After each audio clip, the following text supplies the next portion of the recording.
Hi, welcome to Telugu one cinema. This is Diveshri. రిలేషన్షిప్లో ఉన్నప్పుడు ఒకరికొకరు గిఫ్ట్లు ఇచ్చుకోవడం కామన్.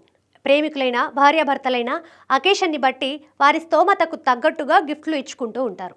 సెలబ్రిటీలైతే కొంచెం కాస్ట్లీ గిఫ్ట్లు ఇచ్చుకుంటూ ఉంటారు. అంత మాత్రాన ఆ గిఫ్ట్లను ఖరీదులో వెలకట్టలేం. ఎందుకంటే ఆ గిఫ్ట్లు అనేవి పార్ట్నర్ మీద ప్రేమతో జీవితాంతం కలిసుంటామన్న ఉద్దేశంతో మనస్ఫూర్తిగా ఇచ్చుకునేది.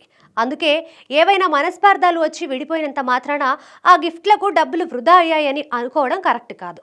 కానీ సమంత మాత్రం అదే అభిప్రాయంలో ఉంది. గతంలో తన మాజీ భర్త నాగ చైతన్యకు ఇచ్చిన కాస్ట్లీ గిఫ్ట్లతో తన డబ్బు వృధా అయిందనే భావనలో ఆమె ఉంది.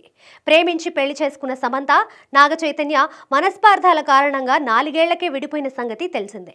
అప్పటి నుంచి సమంత ప్రత్యక్షంగానో పరోక్షంగానో విడాకుల గురించి పలు వేదికలపై ప్రస్తావిస్తూనే ఉంది.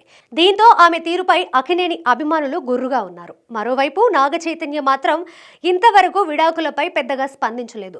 విడాకుల గురించి మీడియా ముందు ప్రశ్నలు ఎదురైనా అది తమ వ్యక్తిగత విషయం అంటూ ఎక్కువగా స్పందించడానికి ఇష్టపడట్లేదు.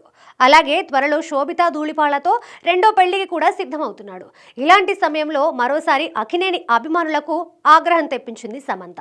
రీసెంట్ గా ఓ ఇంటర్వ్యూలో మీరు దేనికైనా భారీగా డబ్బు ఖర్చు పెట్టి తర్వాత వృధా అయిందని భావించారా అనే ప్రశ్న సమంతకి ఎదురైంది.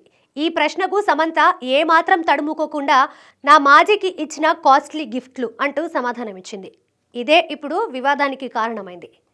సమంత కమెంట్స్ పై అక్కినేని అభిమానులు మండిపడుతున్నారు. రిలేషన్షిప్లో ఉన్నప్పుడు ఇచ్చిన గిఫ్ట్లకు ఎవరైనా లెక్క కడతారా అని ఫైర్ అవుతున్నారు. చైతన్యది చాలా రిచ్ ఫ్యామిలీ అని, అలాంటి గిఫ్ట్లు ఆయనకు ఒక లెక్క అని ప్రశ్నిస్తున్నారు.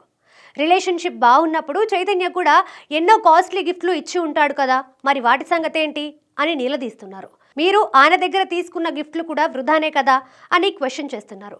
అసలు ఇదంతా కాదు, విడిపోయాక నాగ చైతన్య తన పనేదో తను చేసుకుంటుంటే పదే పదే తన ప్రస్తావన ఎందుకు తీసుకువస్తున్నారు అంటూ సమంతపై సోషల్ మీడియా వేదికగా అక్కినేని అభిమానులు కాస్త ఘాటుగానే స్పందిస్తున్నారు.